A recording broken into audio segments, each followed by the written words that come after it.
So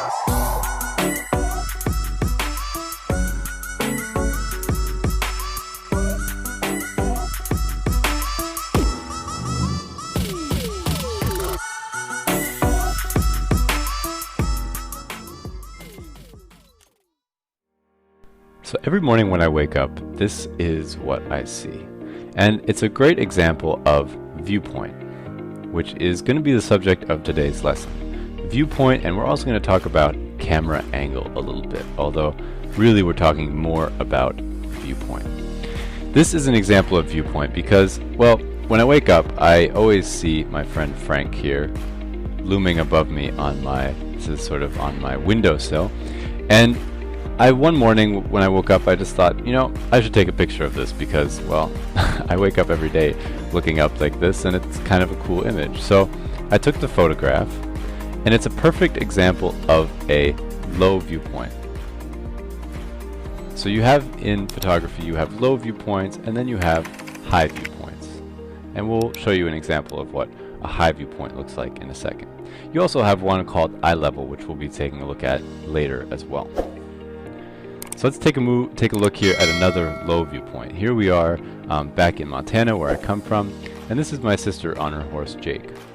This is another example of a low viewpoint, and you can tell that because I'm down on the ground, I'm in the grass, and the reason that I chose a low viewpoint in this case is because I wanted to emphasize my subject. Every time you're making a choice in composition, you're making a choice about emphasis. You're picking your subject and you're saying, this is how I want to pull them out of all the mess and confusion of the image and emphasize them. And in this case, I thought, you know, the best way to make Sadie and Jake stick out on this background is to put them on the sky, because it's a big empty palette where I can sort of make that shape that says horse and girl on horse really apparent. And you can see, I can still see the mountains in the background, the Mission Mountains that I grew up near, and you can still see the field, but I chose to put that all on the lower third. We talked about this in our rule of thirds lesson. And I decided to put everything else up top here and to really pull them out of the whole picture and make them the emphasis, make them the star of the photograph. So that's one reason to choose a really low angle. It kind of adds drama, it adds emphasis, and it also adds a level of importance to this image that kind of gives it a sort of a different feeling than if you're looking down on the subject. Here we've got a high angle image, and this is just a snapshot. I was riding in the bus one day on my way home from work, and the sun was shining in from the west, and you can see that's causing a really great silhouette on this biker's sort of on her hair and sort of on her coat. And you can see the car is kind of lit up very cool. It's the light's shining into my lens and catching some dirt right here and kind of causing a little bit of lens flare. But you know, I just chose this image because it's an unusual way of looking at a street. You don't usually see the street from this angle, especially if you're walking around on it all the time. And so it's just kind of a good example of a high viewpoint. A high viewpoint also kind of has a feeling of looking down on someone. So there's also a certain sort of power relationship involved in high viewpoints. A lot of times if you want to take a photograph of a child, you'll be looking down on them if you're a taller person. And there is sort of a power relationship involved in that. So like in the last image where we were looking up at Sadie and Jake up against the mountains and the sky, we were giving them a lot of the power. In this case, we're looking down on them and saying, we're bigger than you and we're looking down on you. So that's another thing to think about when you're choosing a viewpoint for an image. Here is an example of a house guest breaking the rules of the house. This is Spencer. Spencer was not supposed to be laying on my bed, but Spencer decided to anyway. And when I came in one day while he was visiting, I thought, well, this is a pretty cute picture. So I took a low angle shot, and then I hopped up on my chair and I took a high angle shot. Now these are two very different pictures, and you can kind of see why. Here you can see we're at eye level, and I just wanted to take basically a portrait of Spencer. I wanted to capture him as you would experience him if you were sitting on the floor next to the bed maybe.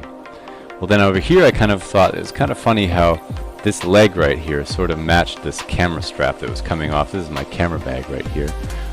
It had been laying there because I was doing some photography work that day, and I had a microphone case there for something I was doing too. And I just thought it was kind of a funny little sort of mirror image in a way. It's sort of like my camera bag and the dog were sort of similar. And so this picture was taken just to kind of capture some of the humor of that. It's not necessarily very funny, but it just kind of is sort of meant to be a little bit funny. And this kind of just gets at the fact that using your viewpoint can tell two very different stories, and that's really important when you're doing photography. Storytelling is really what you're trying to do, and if you're trying to tell the story, if you're trying to tell this story with this picture over here, then you're going to have a hard time. So you have to change up your camera angle. You have to try some different things. And I would recommend whenever you're trying to tell a story with a picture, or whenever you're just trying to take a picture, try lots of different angles. Go low, go high, move around, try different things. Don't just shoot it from this angle, shoot it from over here as well. And that will produce more interesting and better images. Now here is sort of a more serious image. This is a very different image than the last one. This are some friends of mine from a project that I did a long time ago about them trying to get justice for their son Stephen, who was killed by a coworker. They felt that the government had mishandled the case in investigating Stephen's death, and so they were making a big case against the U.S. government at that time, and they still are actually, even years later. I took this portrait of them with their son, with this picture of their son in their hands, and I really wanted to make them important, just like I did with Sadie and her horse in the beginning. I wanted to put them up against the sky, but I didn't want to take them out of their context completely.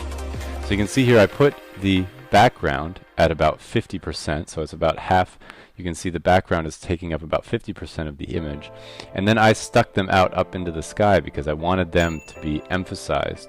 I didn't want the sky, if I was standing up, straight up, and taking the portrait from a normal eye level, the background would have hit them right here, and they wouldn't have seemed as important, they wouldn't have seemed as interesting. And I also wanted to have Stephen right in the middle of my portrait. You can see that I'm breaking the rule of thirds, but I'm putting them in the middle and trying to create balance to offset that.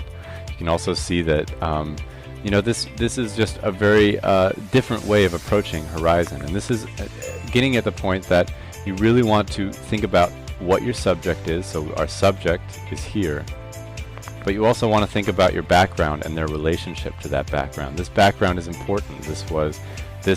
Stephen right here worked in this corral a lot. This is where he kept his horses, and this was his horse trailer over here, for example, or one that he used a lot. And I wanted to have those things in the image because they told a story. And I did that by lining them up, so you can see that you have these three things all lined up right there. You can see that they're sticking out of the background and they're important. But at the same time that this background is also important. So you want to think about those kind of things when you're composing your images, and even if it becomes at some point subconscious, you want to constantly be doing that sort of thing. Here's an image that I took at a local sort of community center on my street, and I was just going to visit and trying to get some pictures of some people working. It's a sewing and sort of woodwork factory of types. And right here you can see our friend here is just putting needles into this cloth here.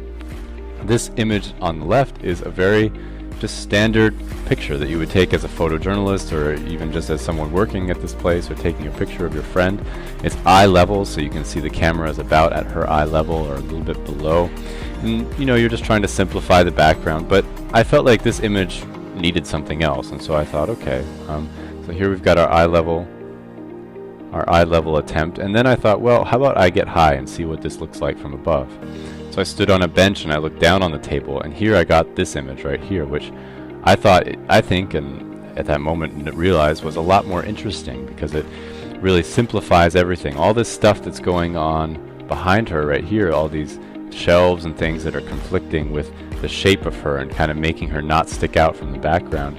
A lot of that stuff is simplified, and yet you're still getting the same motion that you're getting in this image. You're getting it right here, but it's just a little bit more interesting. So here we have a recent example of me kind of playing around with viewpoint and camera angle at the Holocaust Memorial in Berlin. So again, we have here to the left, we have a high angle shot, and to the right we have a low angle shot.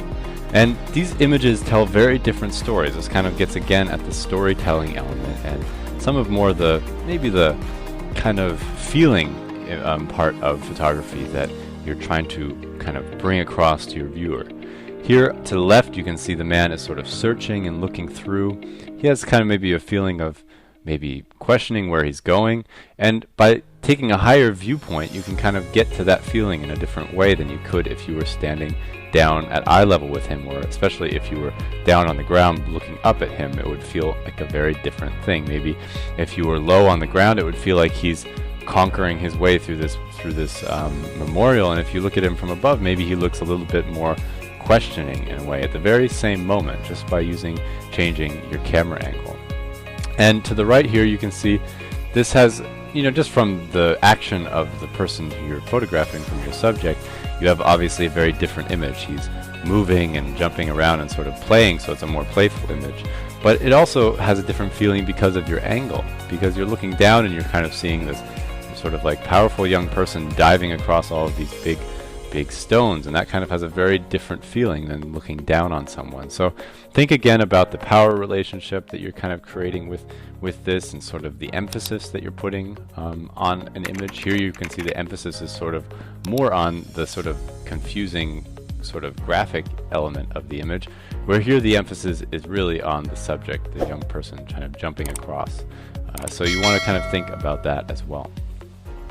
Here's also a recent example of a viewpoint sort of practice session that I was doing. Was I was shooting some people in a school, and here we've got a high viewpoint, and this would be called, if you were a cinematographer, this would be called a POV shot. A POV basically means point of view, and you're trying to see exactly how the person who would be working or doing, or who you're photographing, would see something, and you're just looking over his shoulder essentially. And in this case, maybe you're taking the point of view of a teacher who would be looking over the shoulder of your student. To the right, you can see something. I kept seeing the teacher of the class put his hands on the book, and the students kept looking at him, especially this student right here.